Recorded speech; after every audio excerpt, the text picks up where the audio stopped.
Most welcome to Historiespanarna, History Conscience, and Chrome Dome, the US Cold War 24/7 B-52 nuclear deterrence.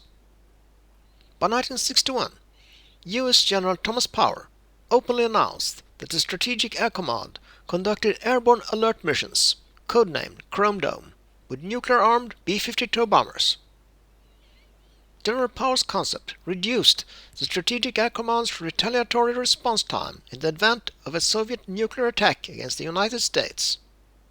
If an attack came, Chrome Dome bombers departed airborne holding points close to the Soviet borders for targets inside Russia.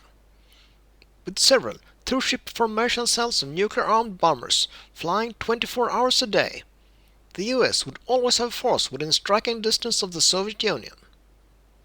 Chrome Dome sorties remained part of the Strategic Air Command's nuclear alert posture for over 7 years.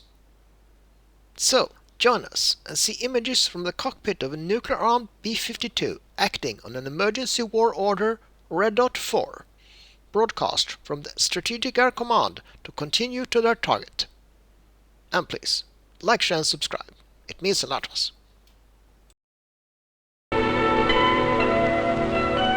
SAC aircraft in full strike configuration.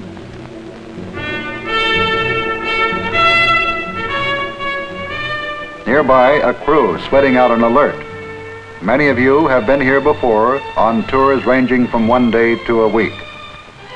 You'll be here again many times. You can think of better ways to spend your time, but you know by being here, you are helping to ensure the survival of the United States. You have been trained to launch in less than 15 minutes, a reaction time impossible 10 years ago. Another practice alert? You sincerely hope so.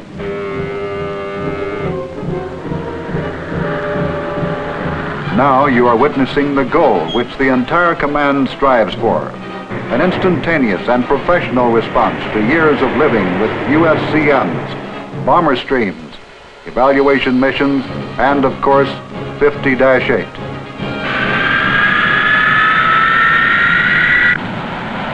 Apart from aircraft and crew, every successful EWO sortie depends on one thing: the Combat Mission Folder, or CMF. It is the key to any specific EWO objective. It tells you where you are going, a place perhaps you've never been before. It tells you how to get there, what your target looks like.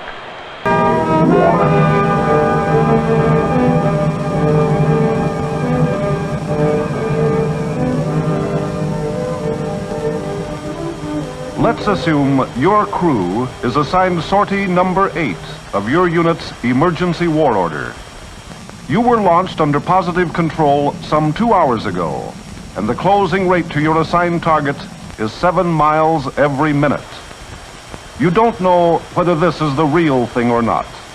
You won't know until you've reached your go, no-go position. The technical details of your air crew duties are second nature to you. You know your business, and through past experience, you know that every detail in your combat mission folder, the route, refueling areas, turn points, IPs, and delivery tactics, has been carefully planned and cross-checked by the most highly qualified staff of combat planners available. In the mission planning stages, your particular sortie has been flown and reflown. IBM computers have been freely utilized to feed adverse planning factors into your sortie, cranking in varied power settings, worst wind factors, loss of engines or power, as well as high and low delivery components. In all this, the planners aim to assure you the best fuel pad and time-distance separation obtainable from weapon effects. You yourself have flown profile missions over and over again on USCMs and ORIs, and you know that the missions, whether high level or low, can be successfully accomplished as indicated in the tactical doctrine. But there is one area in which you've had little or no actual experience: nuclear effects. So it is understandable if there is an air of uncertainty about it in the back of your mind.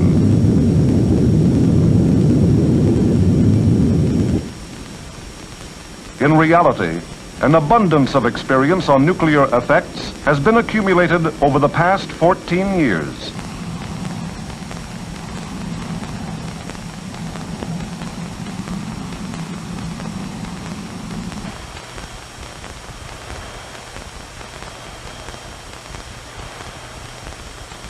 Navigator, this is Pilot. Haven't we about reached a turnaround point? I'm about ready to head home. Good timing.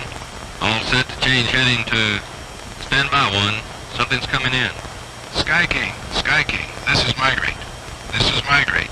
Do not answer. Do not answer. Break. Alpha Sierra Foxtrot. Bravo Juliet Oscar. Papa Mike Tango. Break. The go code. EW, check that authentication.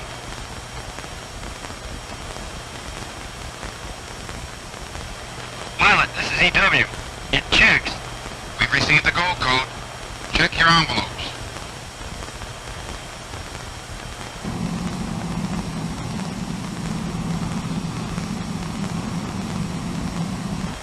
Pilot to crew.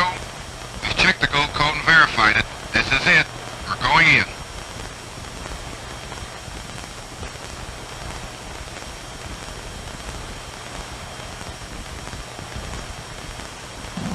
So you bore in past the HHCL. All 6 of you wrapped in this metal cocoon like a submarine crew beneath the sea. For the next few hours, except for the pilot's glimpse of the passing countryside during low-level operation, your only contact with the world outside will be a sporadic wink of light, followed by a sharp jolt. Pilot, this is Nav over turning point number 12. Change heading to 061. Roger, 061. Keep our course and timing right on the nose, boy. That weapon from Blue Cell is about to go down on that government control center off to the left. I hope he clobbers their fighter field too. Roger.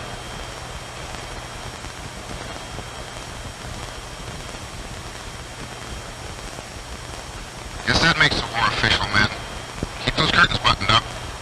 We're getting a shock wave in a few minutes.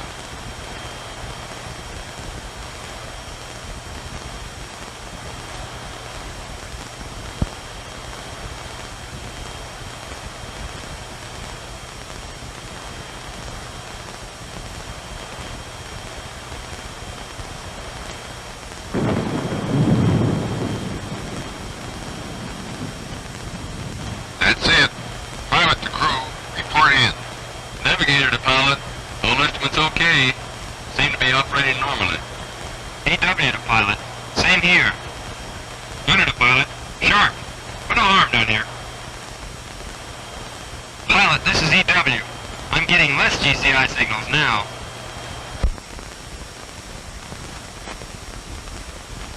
Pilot, navigator. Descent point coming up.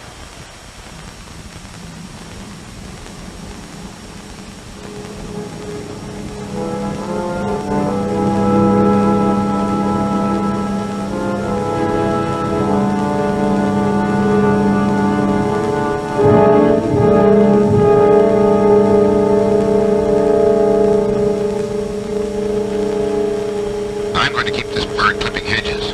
Just don't let your eyes off the panel. As soon as you see the flash, grab the controls. Put us on instruments. I'll close the curtain and let you know how I am after I take off this patch. Roger, sir.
you've hit the IP on the button approaching your target. Pilot, this is Nav.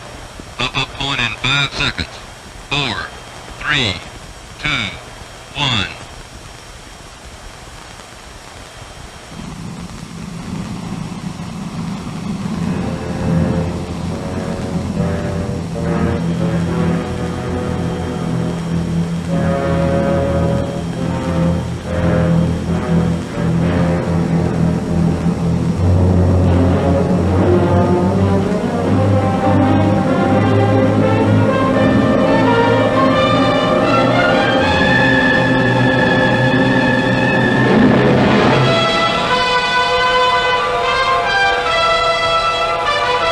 On the way.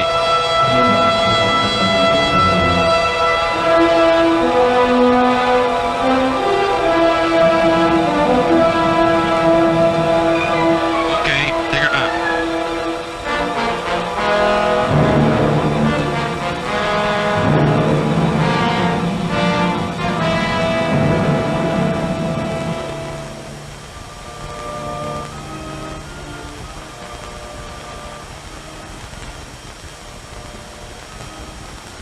Now to get that separation distance between you and the bursts.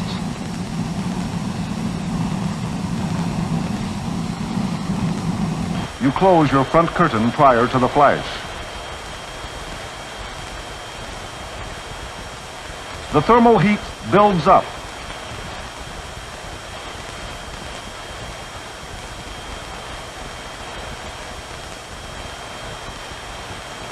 Nav the crew, prepare for shockwave arrival. Roger. All right, men. Brace yourself.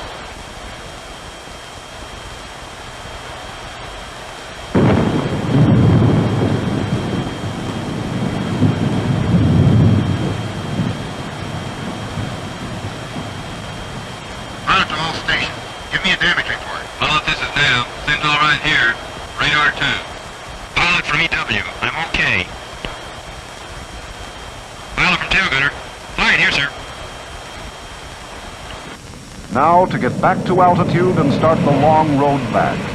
It seems like the long way around to get to your post-strike base, but you remember working out an interference problem here. If you were to continue on this heading, it would place you within 7 nautical miles of the burst from a multi-megaton bomb scheduled about this time.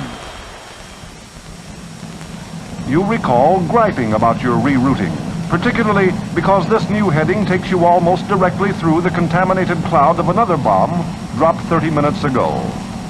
Like the rest of your crew, you are resigned to this lesser evil.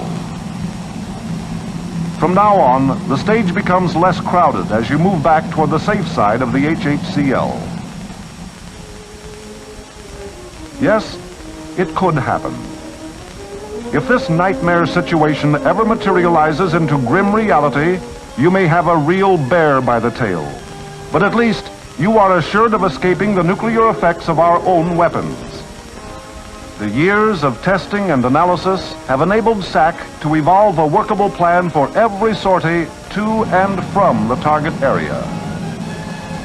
You and each crewman of the Strategic Air Command can have this assurance as you rigidly follow your flight plan, especially the part marked beyond the HHCL.